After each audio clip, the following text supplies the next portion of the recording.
Are they still doing the 10-year challenge? I saw a resurgence of it. Okay, well, seems fitting.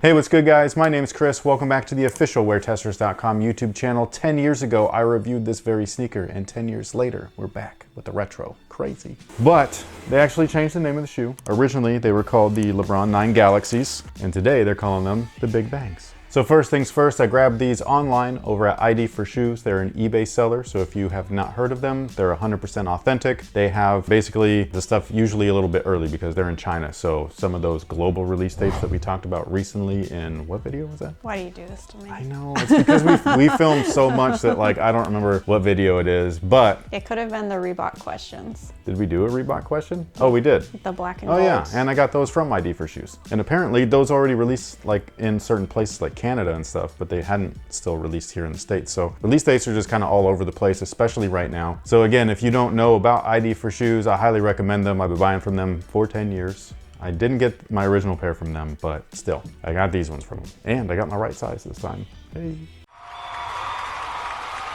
But anyways, before we get into the shoes, I did want to talk real quickly about the other shoes from AllStar Weekend in that time frame, 2012, Orlando. It was a great time. So in addition to these bad boys right here, they were sitting alongside, and not sitting, they literally sold out. Like this was when Nike basketball was selling like hotcakes. But these guys actually released alongside two other main signature sneaker models. They were their big three at the time, Nike's big three. They only had three. There was no other signatures at that moment. Nike had a rule, three only. It was weird, especially when you look at it today. They got a bunch of them and it's not three. But anyways, alongside the LeBron 9 was the Kobe 7 and the Nike KD 4s. I don't know which one is people's favorites. I want to say it was the KDs because they were about 95 bucks. It was a decent performer, although a lot of people, because of the $95, will say that they were a great performer or an all-time performer, but that fit was atrocious. It was shaped like a banana, and I don't know about you, but my foot is not shaped like that. But anyways, all three of them looked really nice. I don't remember if I reviewed all three of them. I remember doing the Kobe's. Did I do the KDs? I don't know. You guys can let me know. Were there some CP3s floating around there too? Well, I'm so glad that you asked. Well, before we get to the CPs, we're going to talk about the Jordan Mellow M8s. But that shoe was a beast. I absolutely love those. It's one of the all-time greatest performers ever, in my opinion. And I think that they're fantastic. I don't know if you can find a pair that's actually wearable and playable nowadays, but if they were to ever retro Carmelo's line, that would be a shoe that I'd really hope would be on there. And by the way, for those of you guys that don't know, they canceled his signature line and they also canceled the next one that we're going to talk about, which is the CP3s. So they canceled those two, which is why you don't see them anymore. It was due to poor sales. It's as simple as that. What were these? CP3.5s? Bingo. That was an okay shoe. That was a shell, basically, so a fused shell. Kind of similar to these, but not exactly. And another Jordan shoe, the signature at that, a guy that also is no longer with the brand, and that's the Fly Wade with Dwayne Wade. So this was the Fly Wade 1, and it's a funny looking shoe, but it's actually another all-time great performer. That was one of the first ones where the lunar long cushioning, I was like blown away by it. I was like, dude, if this is the way that lunar feels, I'm so stoked for lunar in the future. And boy, that didn't last. And Adidas's lineup was very similar, but it was not paying tribute to the Galaxy or to the Space Center. It was just what they were calling their high energy launches or their high energy colorway. So they were actually released in colors just like this, more so this fluorescent piece right here. And it was the Adidas Adi Power Howard 2. That's actually another all-time favorite of mine. I love that shoe. That shoe was awesome. Super comfortable and great grip. And then the second one is one that I really hope we see get one of those resto mod versions, and that's the Adidas D Rose 2.5s. Those things are dope. But both of those things were bright ass orange, just like this. However, there was one shoe that released that weekend that kind of overshadowed them all, and it was not actually a performance model, even though it used to be back in 1997, and that was the Nike Air Foamposite 1 in the Galaxy colorway. That was a show. A lot of people attribute the current generation or current state of sneakers to the Air Jordan 11 Concords, but you can argue that it was the Galaxy foams that also played a really big hand in that because it was awful. But anyways, these guys right here are back yet again. Again, 10 years later. I think it's awesome. They look damn near just like the originals. The one thing though that I do like about these more so than the originals is actually the comfort. I think that these are way more comfortable than the original model. I don't know if they tweaked anything. All I know is that when I put them on, it makes me want to play in them. way more than the LeBron 19s, which is pretty sad because that's the newest shoe and these just feel way better. But anyways, the outsole right here is the same thing that we saw last time with the Watch the Throne Retro. It was a PE that never released and they came and they didn't conquer. You know what I mean? Like they just sat on shelves. People were like, this we don't give.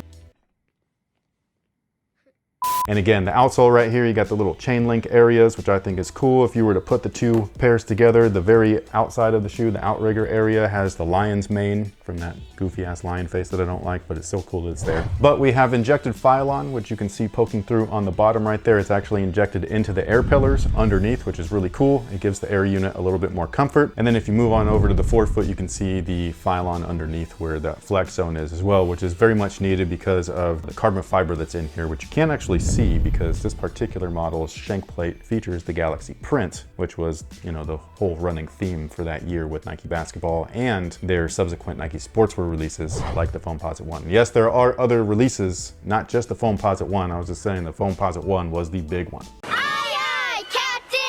Now the Phylon midsole is where I think that they changed things. I don't know if this is Cushlon or not, but it just feels a little bouncier than the original Phylon. The original Phylon was pretty firm in my opinion. This one right here just feels fluffy. So I don't know what they did to it. All I know is that when I put these on every time, I'm always like, man, I wish the original felt like that, because I'd probably feel a different way about the original's performance overall, because I didn't love the shoe. But when I put them on now, like I said, it just makes me want to play in them. So I don't know what they did, but it feels good. And I love that there's speckles on it. You guys already know that. The speckle thing really gets me. And the tech specs inside of the Phylon, one of which you can actually see, it's the Air Max unit. It's a kind of like a 180 unit. They call it a dog bone unit. It's this round piece and it extends a little bit right down here, but that's it. It doesn't go anywhere past that. And then the forefoot area, you have a standard Zoom Air unit. So that guy right there is right inside the forefoot. And these things really remind me of, at the time at least, a modern day Penny Hardaway shoe, which is kind of cool since, again, the Foamposite was kind of his shoe as well. Now the upper on these guys is Flywire or second generation Flywire. So you can see the Flywire in between the screen mesh areas. All of the overlays are skin fused. So it's very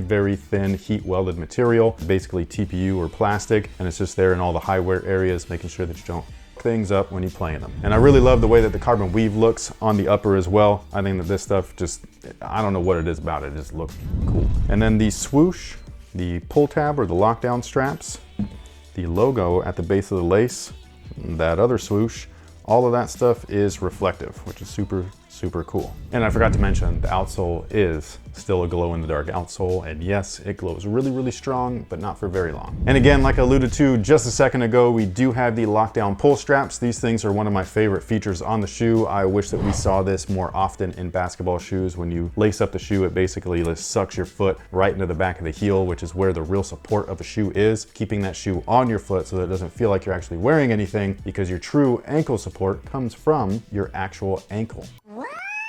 I know, it's amazing, isn't it? The body is crazy. And then on the tongue here, we got that nice little lion. He's just zipping his way through space.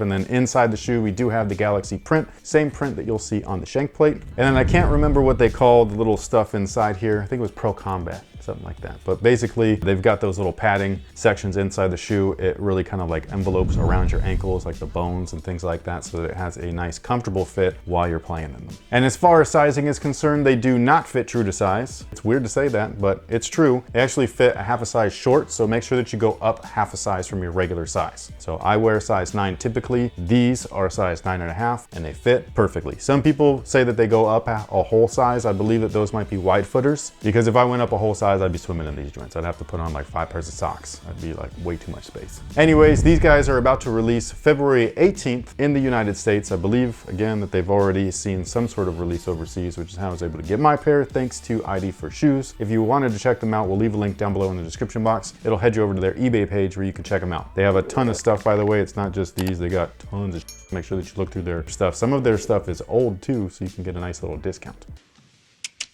But with that being said, thank you so much for watching. Thanks for all the support. Also, let me know down below in the comment section if you were around buying sneakers. Were you a sneakerhead back in 2012? We all know that I was on YouTube.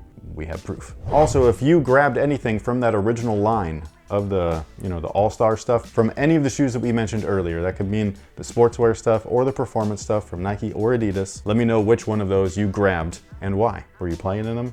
Were you not? Were you trying to flip them? Those Foamposite Galaxies, man, them went for a grip. I think they still do. But thank you so much for watching. Thanks for all the support. And until next time, guys, have a good one.